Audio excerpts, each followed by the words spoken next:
I'm pretty convinced that society pays a huge price for having unresolved leaders.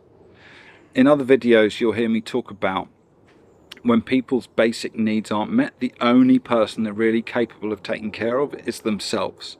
So this is why people only ever act in their own narrow perceived best interest, and they don't really care about the needs of other people.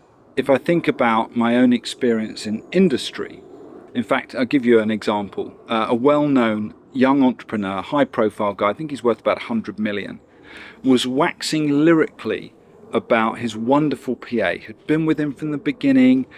He couldn't have done it without her, and blah, blah, blah. And I couldn't help but wonder, how much of the 100 million did she earn? Or did she just get a salary and a pat on the back? And this is really what's wrong with the stage of development we're at as a society, is that entrepreneurs generally, as a general rule, tend to believe it's all about me. I need to make my money, and I need to pay, the competitive wage for my employees. Really, I need to pay as little as I can get away with. And if I can't make enough, it's okay, we'll outsource it to China. Now, I used to get involved in outsourcing projects back in the day. It was a shirt company, and the shirt company wanted to shut their operation in one part of the UK, and they wanted to ship manufacturing overseas to the Far East. I think the cost of manufacturing in the UK was 10 quid. The shirt sold for 70 quid on the high street, and by shipping it overseas they would get the cost down to 2 quid, so they would make an extra 8 quid of gross profit. So the gross profit would go from 60 quid to 68 quid. Now obviously that arithmetic only works in a perfect situation, when the supply chain all works, the quality level's the same, all of those things. But by the time you add in other factors, the lead time, the stock turns, the obsolete stock, the quality level and other things, what you realise is that 8 quid easily disappears. So the gain is actually marginal.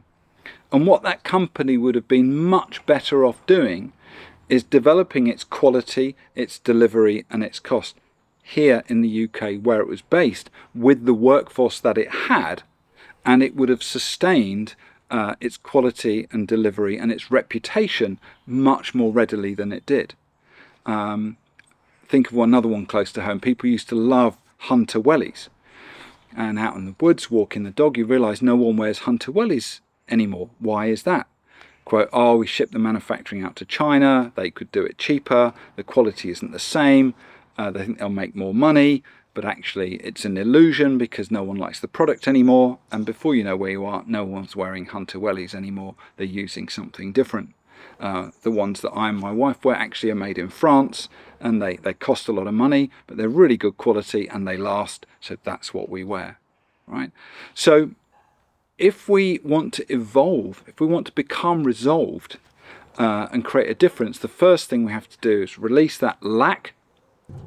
When we become resolved people going through this process of individuation, we're now able to appreciate the needs of others. When we appreciate the needs of others, we see the world differently. Then we can say, well, if I'm going to have a successful enterprise, how am I going to judge its success? Obviously, I want to be able to afford my house, my garden, a car to drive in, and these other things. I want to be able to go on holiday. But what if my objective was to enrich all my stakeholders? What if it was to help my suppliers thrive? What if it was to help my employees thrive?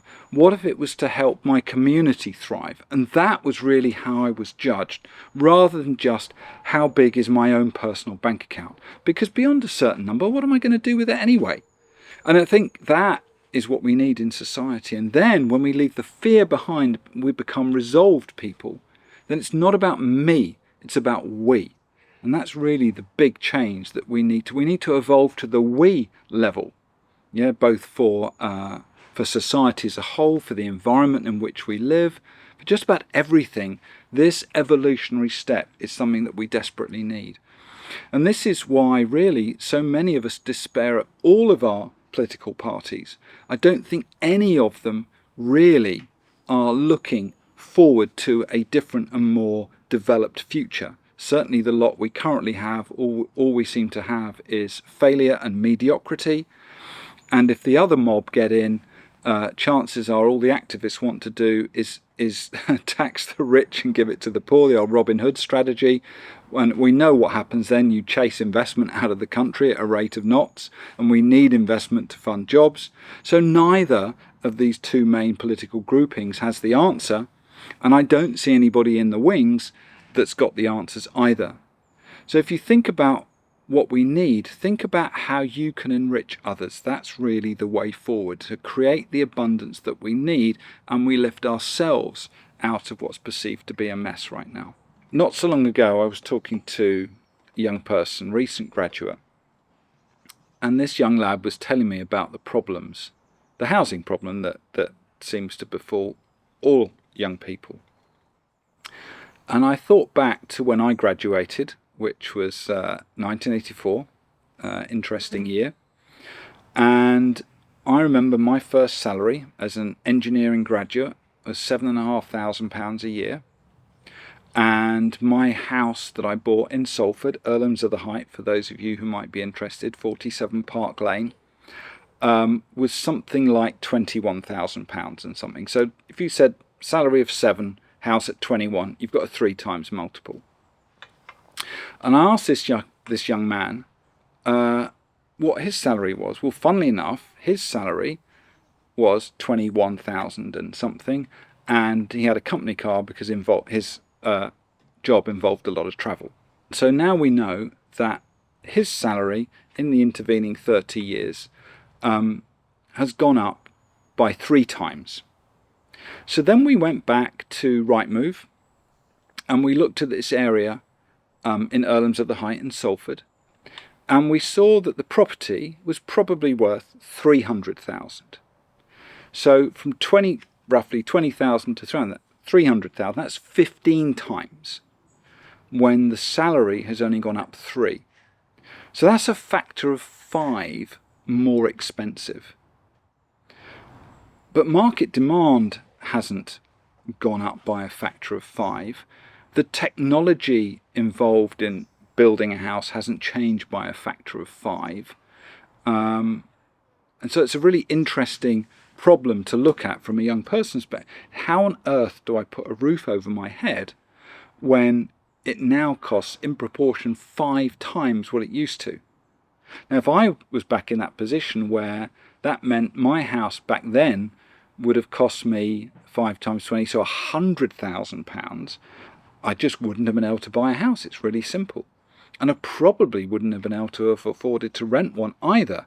And I think a lot of young people are finding that too, which is why people are living at home for longer periods now than they ever used to. And from what I understand too, the only young people that can get on that so-called housing ladder are those people who are at least partly funded by Bank of Mum and Dad. But I believe this is an artificially created problem. And of course, if we think about the electorate, all the people my age sitting on properties worth, £1 million are thinking, great, I'm rich. But actually, I think this is a dangerous illusion. We're actually impoverishing the next generation. And I think the answer to this lies in policy about how we value property. I'm not saying I know the answer to it, but I do we need to change something to make it, I hate to use the word fair, but it does feel particularly unfair. If I'm a young person today, what chance do I have? No wonder people have the problems that I deal with, the anxiety, the depression, because really they see no way out. They don't see a way that when they'll ever be able to afford to have a house, raise a family. That seems way over the horizon to most young people today, and I don't blame them for feeling negatively about the situation. The question then is there the political will to do anything about it? And I don't see that either. I think in 1066 everything changed. I'm not a great historian, so forgive me if I've got this wrong, but I think we had a fairly egalitarian society back then. And then the Normans came and brought a very hierarchical culture with them.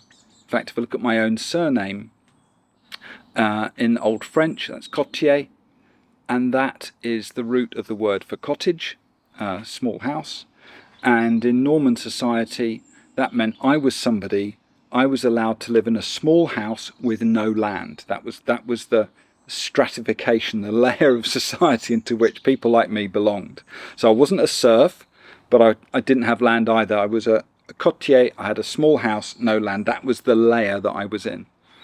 And here in the UK, we never had a revolution like the French did. So we've kept this very, very hierarchical system. And when you keep a hierarchical system with unresolved leadership, then each group looks after its own narrow self-interest. And this is why I don't think there's the political will to change anything, because everybody is looking after their own narrow perceived best interests. And to expect those in charge to care is really a step too far. And I would argue, although it's not an excuse, I would argue they can't care because they're not actually developed enough as human beings to be able to care. So in a way, that's almost a badge of incompetence. They're not competent enough to care. They're not developed enough to care. And that's why people just don't care. Sad, but true.